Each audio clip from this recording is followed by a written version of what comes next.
In 2007, most of the world assumed Africa was decades behind in financial technology. Banks were inaccessible to millions. Cash was the only option for the majority of the population.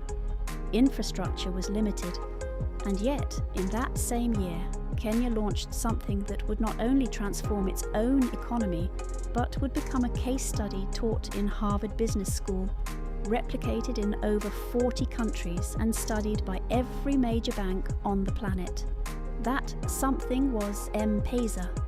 But M-Pesa was not the beginning of the story. It was the spark that lit a fire already waiting to happen. To understand why Kenya became Africa's Silicon Savannah, you have to understand what was already in place before the world started paying attention. Kenya sits at the geographical heart of East Africa. Nairobi, its capital, has historically been the regional headquarters for multinational companies operating across the continent. The United Nations has its African headquarters there, so does the World Bank's Africa division. Google, Microsoft, IBM, Cisco, all of them chose Nairobi as their East African base of operations. This concentration of international institutions and corporations created something invaluable, a pipeline of globally exposed, highly skilled professionals who understood both African markets and international business standards. But infrastructure alone does not create a tech ecosystem. What Kenya had that most of its neighbours did not was a university system producing engineers and computer scientists at scale. The University of Nairobi, Strathmore University, and the Kenya Methodist University were graduating thousands of technically trained young people every year into an economy that, for a long time, could not absorb them all. That frustration became fuel. Young Kenyans who could not find jobs in traditional industries began building their own solutions to problems they saw around them every day. This is where M-Pesa enters the picture. Launched by Safaricom in partnership with Vodafone in 2007, M-Pesa was designed with a simple goal: allow Kenyans to send money to each other using basic mobile phones. Not smartphones, not apps, just a standard SIM card and a 4-digit PIN. Within 3 years of its launch, M-Pesa had 14 million users in Kenya alone.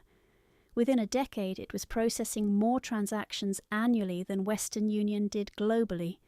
Today, M-Pesa moves the equivalent of more than 50% of Kenya's entire GDP through its network every single year. The impact of that single innovation cannot be overstated. Overnight, millions of Kenyans who had never held a bank account were financially included. Farmers in rural villages could receive payment for their crops without travelling to a city bank. Women-owned small businesses could accept payments without cash handling risks. Parents could send school fees from hundreds of miles away in seconds. An entire informal economy was suddenly formalised through a mobile phone. And the entrepreneurs watching this happen asked themselves a critical question. If Kenya's population is willing to adopt mobile financial technology at this scale, what else are they willing to adopt? The answer to that question built the Silicon Savannah. Between 2010 and 2015, Nairobi's tech startup scene exploded. iHub, founded by Eric Hersman in 2010, became the continent's first major tech innovation hub. It was a space where developers, designers, investors, and entrepreneurs could work, collaborate, and build. Within 5 years of opening, companies that passed through iHub had raised tens of millions of dollars in venture capital and created thousands of jobs. iHub was not just a co-working space, it was a signal to the global investment community that Kenya was serious about tech. That signal attracted money, serious money. Between 2015 and 2023, Kenyan tech startups attracted more venture capital funding than any other country in sub-Saharan Africa, except Nigeria and South Africa.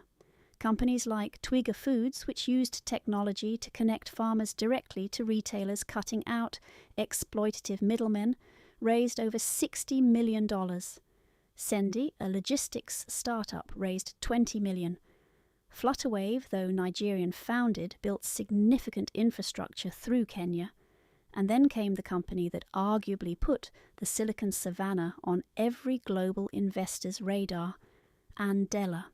Founded with the mission of training world-class software developers across Africa and connecting them to global technology companies, Andela established one of its largest hubs in Nairobi. It trained Kenyan developers to work remotely for companies like GitHub, Coursera, and Cloudflare. It proved to the global tech industry that African engineers were not just capable of entry-level work, they were capable of building production-level software for some of the most demanding companies on Earth. By 2021, Andela had raised $381 million in total funding, with SoftBank Vision Fund leading its.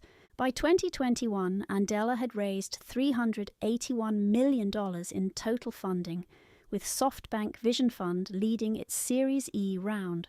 The message was clear.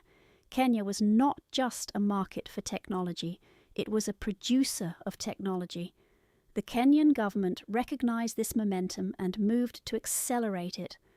The Konza Technopolis project, launched in 2013, was an ambitious plan to build a purpose-built technology city 60 kilometers from Nairobi.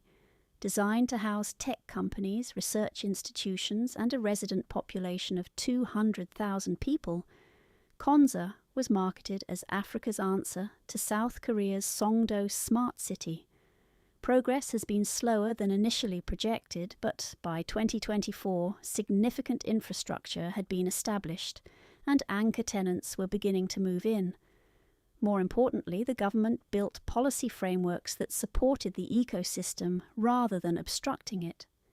Kenya's regulatory sandbox for fintech allowed startups to test financial products with real customers before obtaining full licenses, a progressive approach that most African nations still have not adopted. The Communications Authority of Kenya established clear frameworks for data protection and digital commerce that gave investors the legal certainty they needed to deploy capital. The talent pipeline continued to strengthen. Coding boot camps proliferated across Nairobi. Moringa School, one of the continent's most respected technical training institutions, began producing job-ready software engineers in 4 months. The Kenya ICT Authority partnered with international organizations to bring fiber optic internet infrastructure to secondary cities, expanding the talent pool beyond Nairobi.